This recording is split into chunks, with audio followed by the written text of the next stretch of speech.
बहुत समय पहले एक छोटे से गांव के पास एक घना जंगल था जिसे लोग तुराही का जंगल कहते थे। यह जंगल घने पेड़ों, जंगली झाड़ियों और एक अजीब सी सर्द हवा से भरा हुआ था। गांव वाले कहते थे कि इस जंगल में एक खतरनाक राक्षस रहता है जिसे ध्रुवाक्ष कहा जाता था।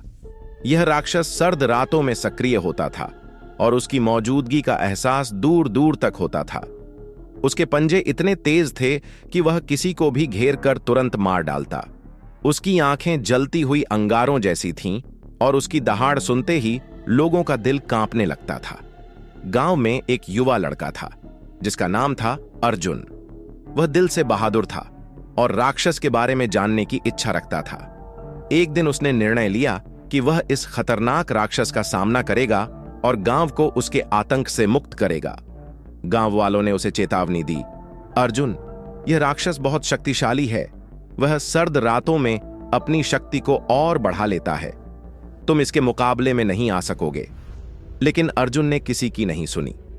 एक सर्द रात को जब ठंडी हवाएं और घना अंधेरा जंगल को ढक चुके थे, अर्जुन अपने साथ केवल एक मशाल और एक तीर धनुष लेकर जंगल में प्रवेश कर गया।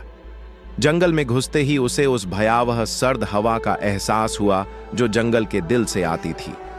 अर्जुन ने धीरे धीरे कदम बढ़ाए और ध्रुवाक्ष को ढूंढने की कोशिश की।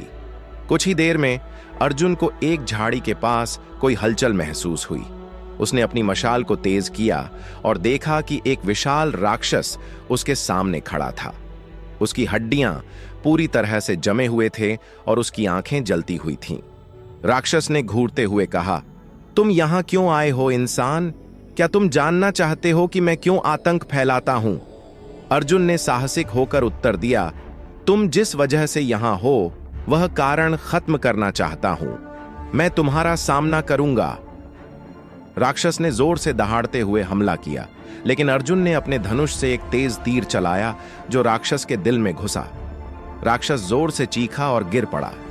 उसकी शक्ति धीरे धीरे खत्म हो गई और उसकी आग बुझ गई।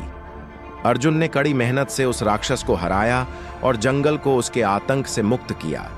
जब वह गांव लौट आया तो लोग उसकी बहादुरी देखकर चकित रह गए। अर्जुन ने साबित कर दिया कि साहस और संघर्ष से कोई भी राक्षस, चाहे वह कितना भी खतरनाक क्यों न हो, हार सकता है।